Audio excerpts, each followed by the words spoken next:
Oh, that was actually my first question that I asked Tony. After we last see Bix, she's tortured, has gone through so much. Her mental state is very fragile. So my first question to Tony was, how does Bix handle this? Is she someone that's, she's gonna find strength in it? Is she someone that's gonna kind of shove things under the rug and say, I'm okay, I'm okay, I'm okay? And the reality is that it's a little bit of both. And it's very complex when you go through trauma, and Bix is trying her best. And, in the course of this season, her journey is to really sort of come into her own and find security within the relationship that she builds with Cassian and the relationship that she built with herself. I mean, we've been waiting so long. We've filmed this so long ago, so I'm just really excited for people to watch it, for people to see what Tony has been working on for years. And if you like season 1, season 2 is just bigger and better.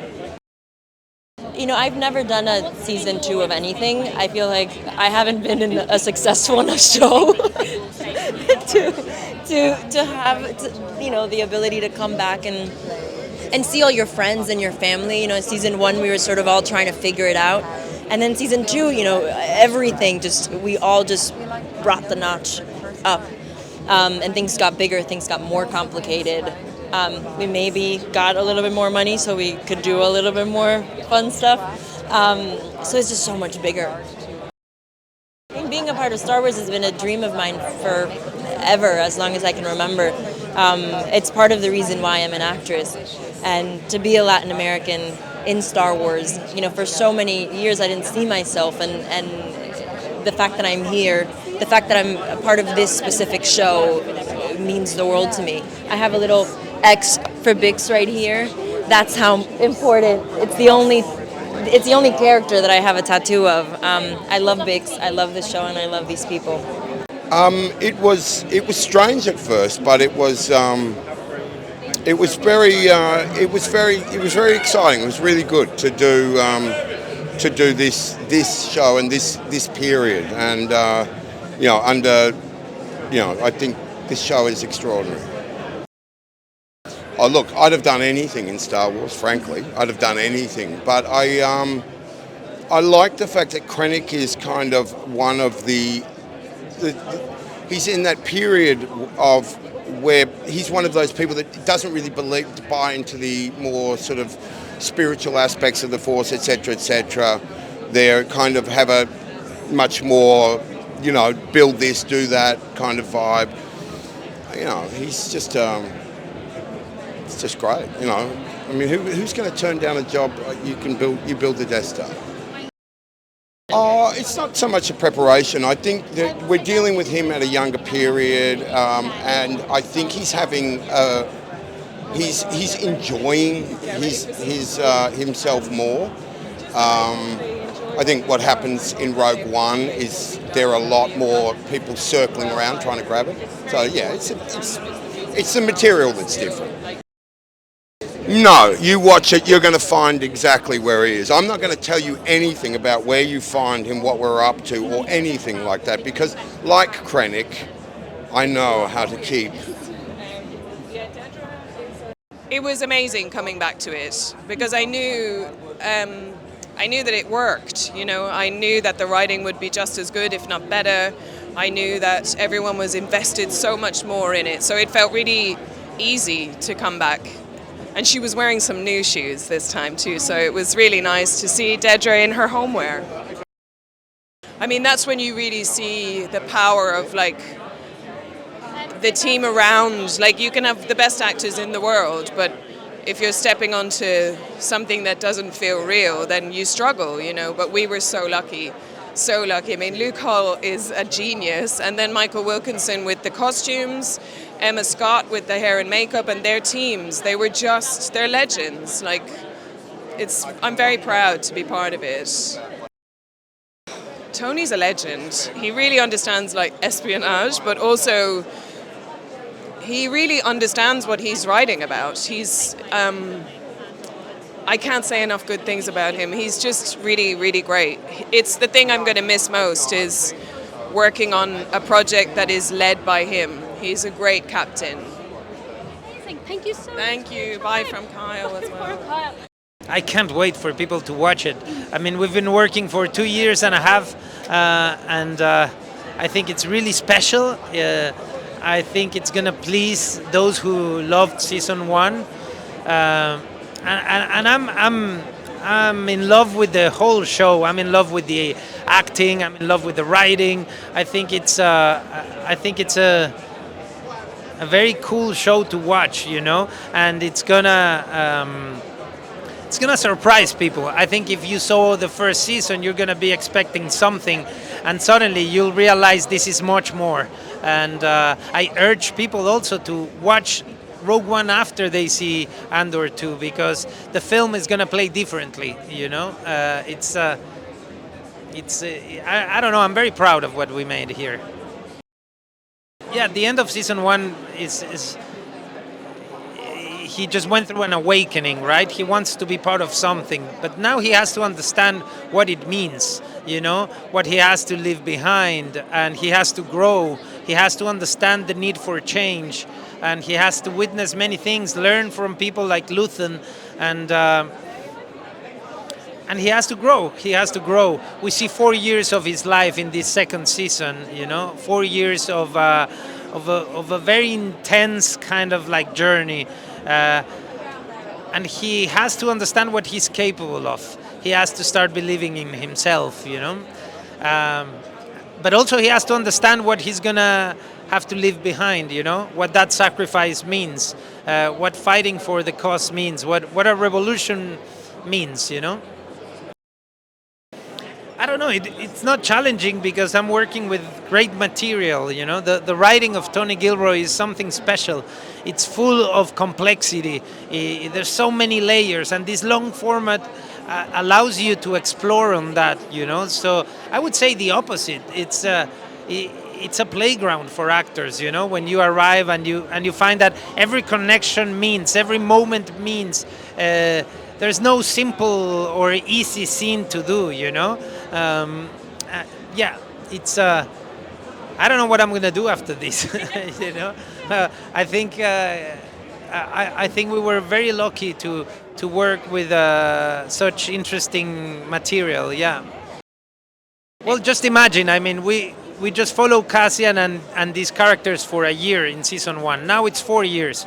You're going to get to see all of those characters and all the new characters that have to come in. If you know Rogue One, you know what I'm talking about. You know, you'll get to see characters you know, many familiar faces. But it's just so much more intense, you know, complex. The adventure is there, the complexity is there. But this is a story about a revolution, right?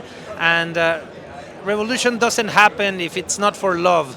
And family and belonging and all of that they're gonna see.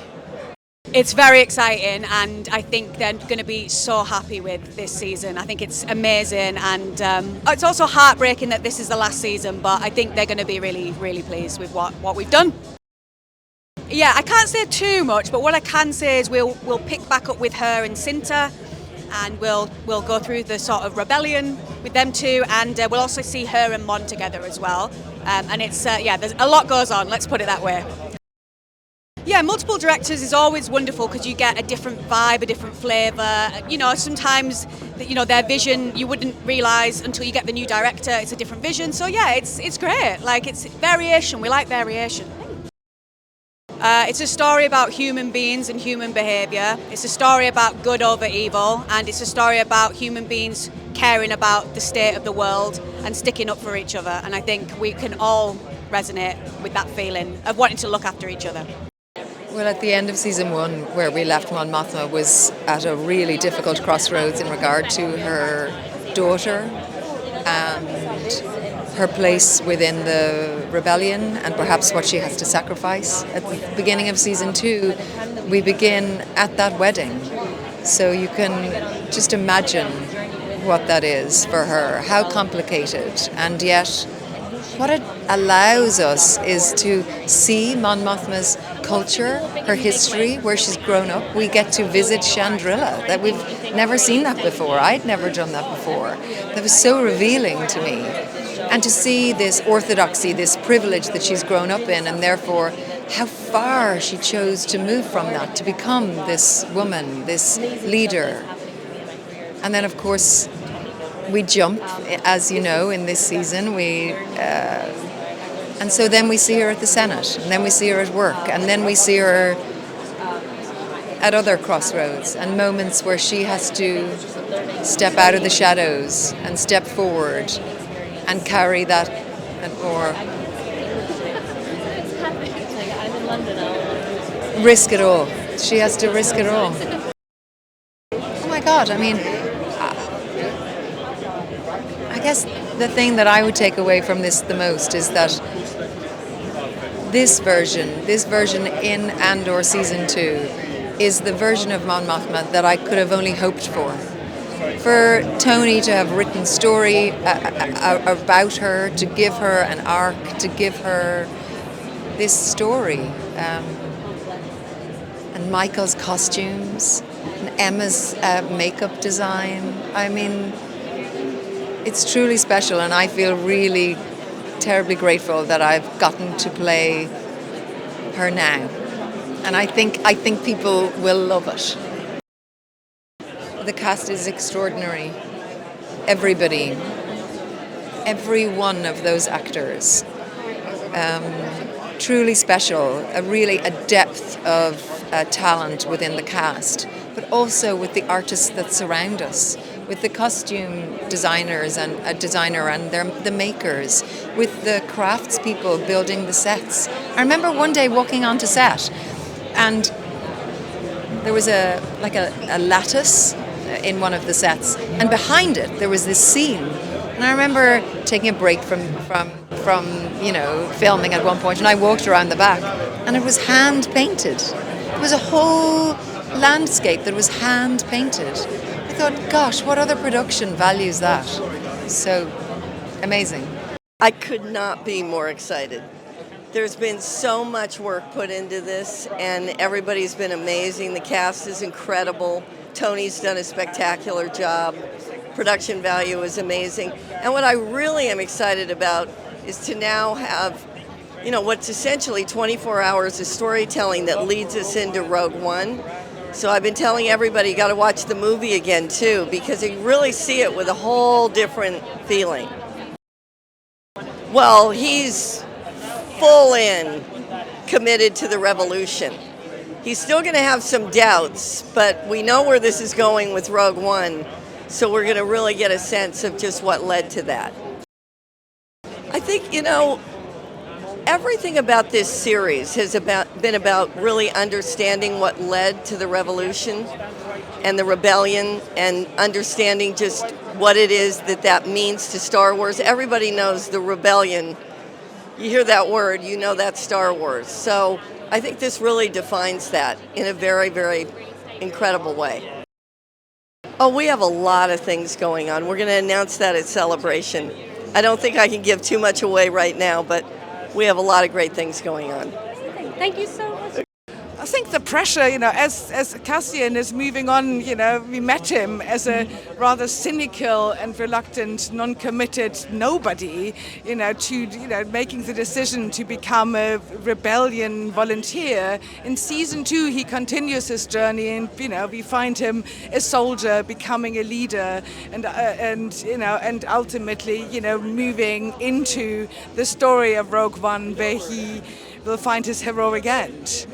And it really is, the whole pressures with the galactic war drawing ever closer, and the Rebellion Alliance growing is really putting, an extra urgency and kind of, powerful drive of the whole season. So I think it will be a very exciting ride for the audience to finally share with us. doing any 12 episodes of this scale is a challenge. It's a logistical challenge, it's a creative challenge, and it's also a real opportunity to dig deep and to tell so many deeper stories about characters that you have met and sometimes knew from the franchise generally, and it gives you a real opportunity to go deep and hopefully for the audience to find a real connection with our characters and the stories that they find themselves involved with. Any serial storytelling that shoots and blocks with varying directors is a huge onslaught of work ahead of you. You start that freight train and it's not going to stop and it will keep going. You're forever prepping, shooting and post-producing. It is a mad journey, but on this show, a really exhilarating one, and one we had the most extraordinary creatives and overall team with. So it was a joy to get up every morning and fight another day.